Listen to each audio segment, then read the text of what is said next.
Hi everyone. Today I'm talking about what this crap of long COVID is doing on our relationships, on our life, and especially on the social life as well. Because I'm talking about myself, but I think I'm speaking up for many people out there about how this long COVID is just destroying our social life because we are so scared to catching COVID again. So we don't want to feel crap again. Or at least if we have done some progress, we don't want to come back at the ground zero so that we need to restart again the ladder of the healing process, let's say. That I'm not nearly there, unfortunately. Unfortunately, I'm not even near there. I mean, to the healing process. So basically, before COVID, like my life was balanced. Let's say wasn't like great, but was balanced. Let's say I was working. I was like social, having a social life. This sort of like a normal life of over 28 years old man or guy, whatever you want to say. And I was like, I just liked, was my main passion, was like traveling all around the world. I've lived in Australia. I've been in many places all around the world, in Indonesia, in Brazil. I've been in many countries, and that was my main passion before. Right now, my main passion is to be able to go to the supermarket and buy some grocery for me. That's my main passion and journey right now that I'm doing. If I'm able to, of course, because if I'm not able to, I just order the grocery line, or that's it. I'm just trying to eat something that I already got in the fridge, or try to invent, let's say, some recipe with whatever I got in the fridge or in the cabinet. And let's say that my relationship with my girlfriend was good, with my mom was good, and everything was balanced, let's say. Not great, like amazing, but was balanced because I could still interact with the other people without having the fear to catch this fucking virus that is ruining the lives of millions of people. I was a quite nice guy. I mean, like, I was like a funny guy that was always trying to make jokes, trying to be funny, or try to be a normal guy, like just a young guy, you know. My dream, my main dream was to travel with a van and discover many places by myself, but with my girlfriend as well at the time. But right now, after catching COVID, my life has been completely ruined. And also the relationships with my mom, with my girlfriend, mainly with my girlfriend, but also with my mom, they are completely destroyed. Mainly because of this fucking virus, because I've got every day the pressure from my girlfriend that she's telling me I can't live like this. I'm very young. We're living together, by the way, me and my girlfriend. I can't. She's always saying, I can't live like you are doing at the moment, staying all the time at home. I need to interact with the other people. I'm still young. I want to go to the pub, for example, to the clubs, all this sort of shit, you know what I mean? That even before I wasn't interested, I wasn't very into it, but I was able to go to these places. But right now I'm absolutely not. It's enough if I'm able to go to the supermarket.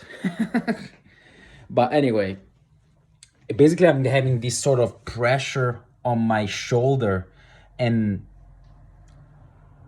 on my life, where my girlfriend, she's always telling me I can't live like that, I can't stay like this because you are ill. So it makes you feel very sad, at the same time very useless, because it's not your fault that you are feeling like that. You know what I mean? I know guys that you know what I mean. So it makes you feel guilty and useless. And this is the psychological thing. And also, mainly when the people that you love, they are telling you you should push yourself more, as the other fucking guy, the other professor of from the University of Edinburgh told me to do. I think that many of you guys, you listen this story many times when you went to your doctor. You need to exercise more. That's why you're depressed. It's not about the depression. It's about that this fucking virus is just lingering everywhere in our body, and we don't know how to get rid of it because the fucking incompetence of the doctors. Because when they don't have answers, they're just telling, oh, it's gonna go away by his own, or oh, it's just because you need to exercise more, all this sort of shit. Because they don't have answer. But it's easier to don't. It's easier if you're saying we don't know, we don't have answers.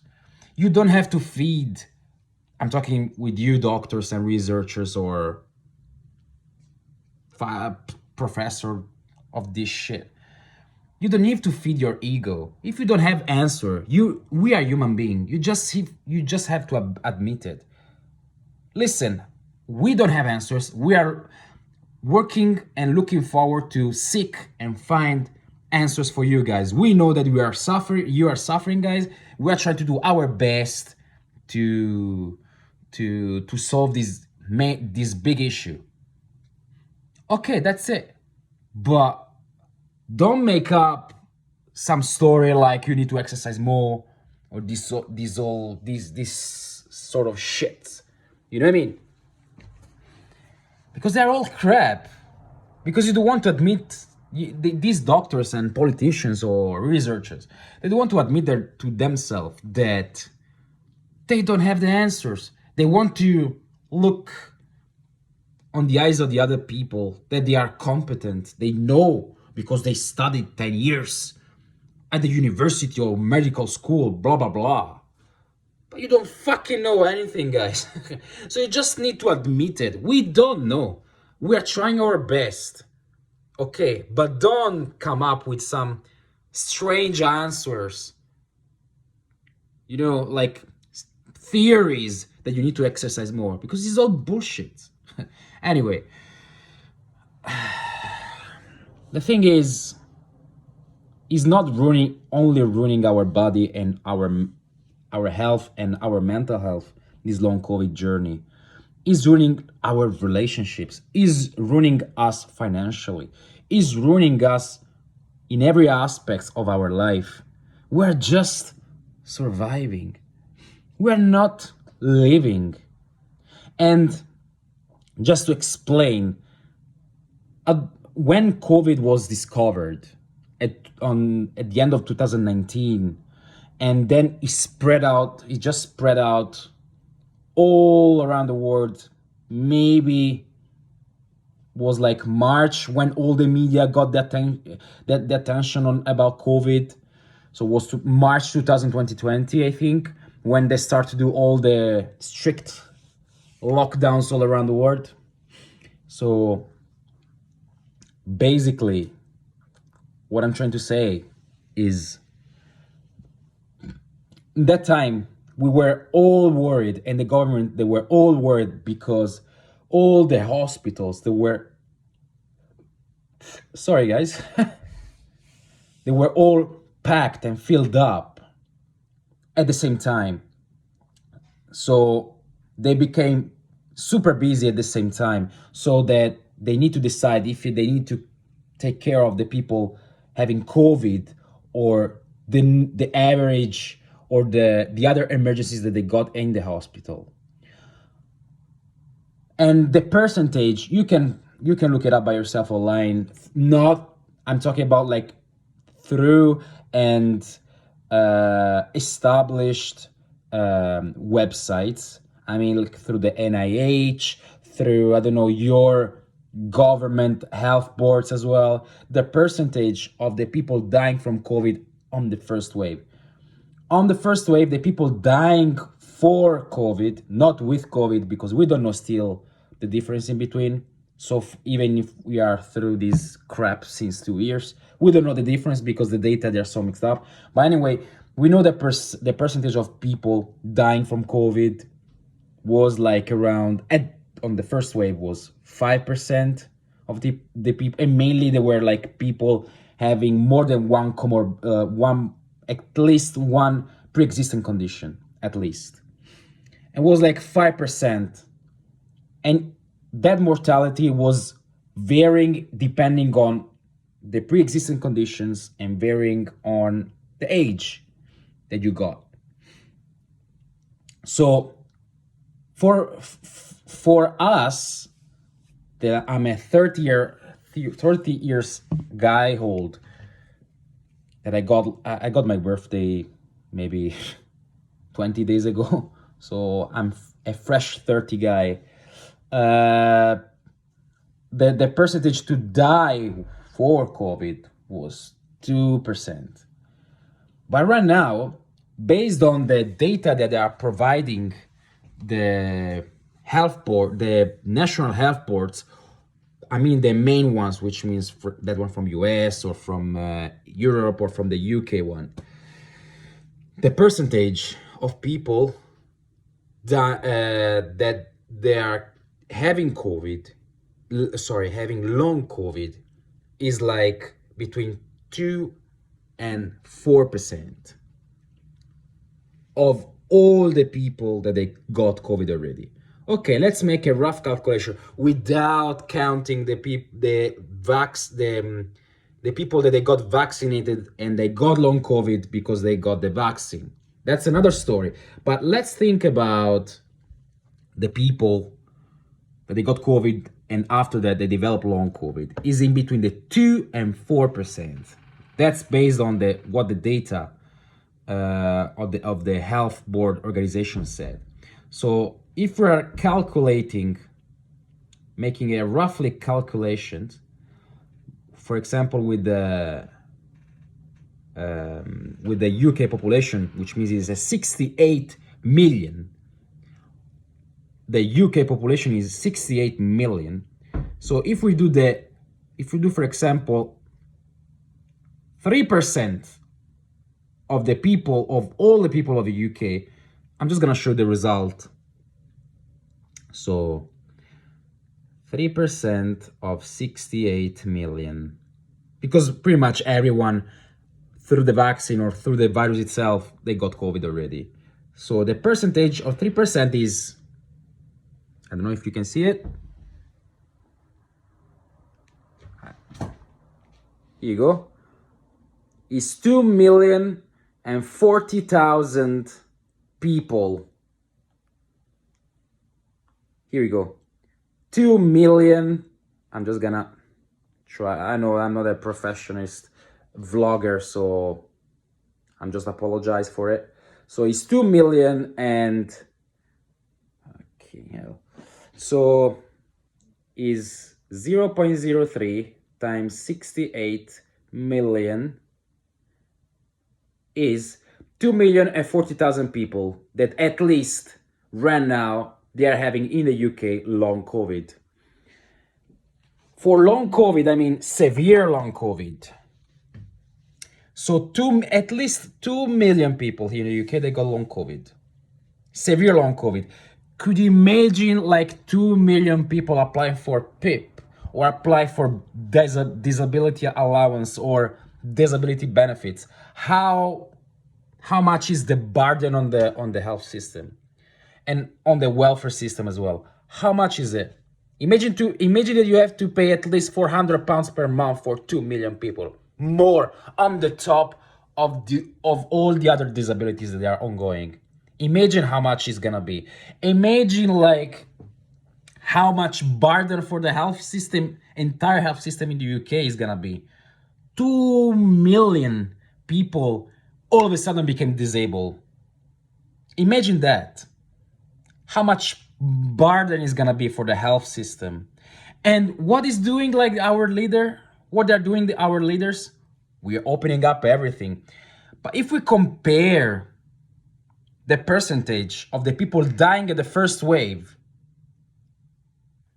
with catching the virus itself and dying was between 2 and 3% of people dying from the virus.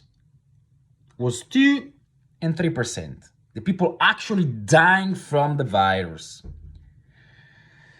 Right now, we're having pretty much the same percentage of the people becoming disabled.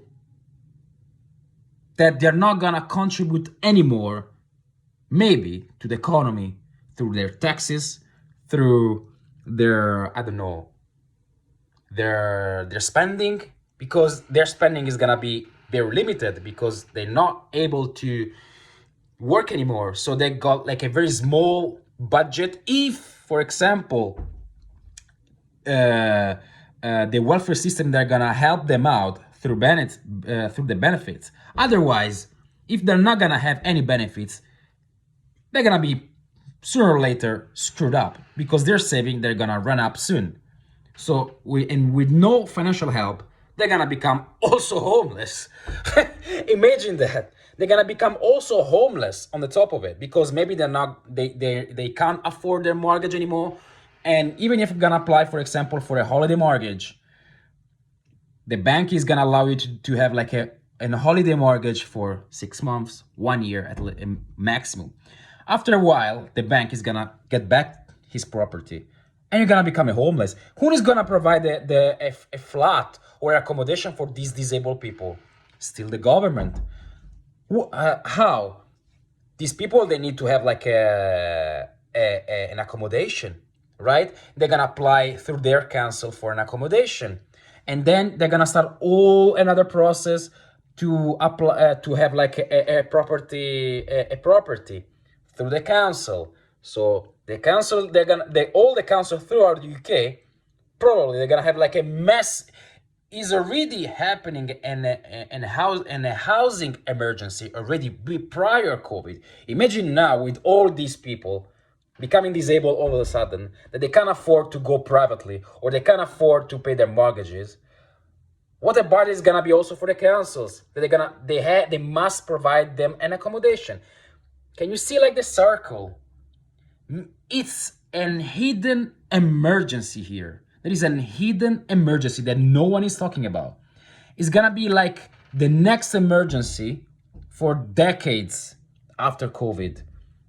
And what they're doing, our politicians, they are sending like weapons and all that stuff for a war.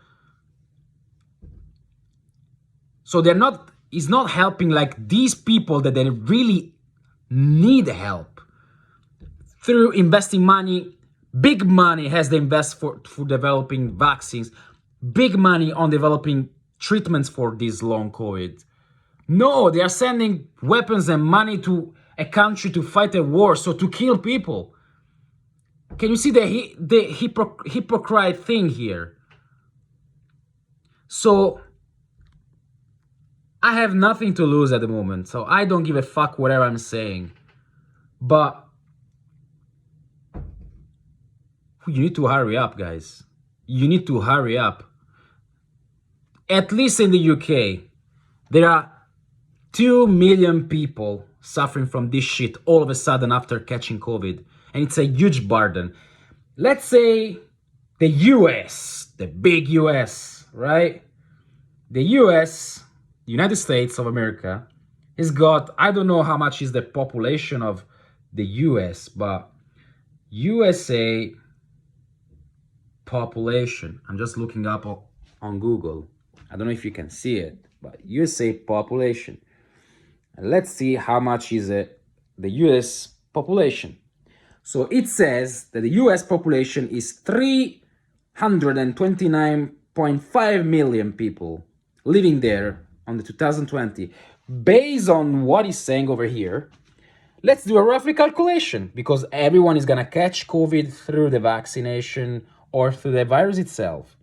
So everyone is gonna have like an immunity, through the vaccine or from the virus itself. So 329 million people, okay, times 3%, at least 3% of the people catching and developing long COVID, is 9 million, almost 10 million people in the United States they're gonna become all of a sudden disabled. 10 million people almost. 10 million. 10 million people. Could you imagine what a burden is gonna be for the US economy? 10 million people becoming all of a sudden disabled. If we're talking about the Europe as well, then we're gonna have a similar numbers. 10 million people. 10 million. It's a lot. It's a lot, guys. It's a lot. What they're gonna do, our politicians? They're gonna hide the dust underneath the carpet. They can. You must do something, guys, because otherwise the economy for everyone is gonna have lots of consequences. Not only for us, but for everyone here, because everyone needs to pay more taxes to compensate the welfare system as well. They need to pay more taxes in order to pay the benefits for these people. And what is the economic benefit for it? There is no economy benefit for it. It's a lose-lose game, guys. So instead of scrapping and wasting your money in stuff that is not useful for anybody, you must put money on research. So, like you did for the vaccines. You develop the vaccine in less than 1 year. You must do something for this shit as well. Like little kids suffering from long COVID as well. Little kids like 6, 7, from 6, 7 till 14, 18. They're suffering from this crap. They got like all the life ahead of them, and they're suffering from this crap. They are too young. They're too young, and they're gonna be too many. So hurry up, guys. We're gonna face a huge wave of people, based on the percentage that our health board are saying. Between 2 and 3% of the people, or maybe 4% of people catching COVID are gonna develop long COVID. See you later, bye.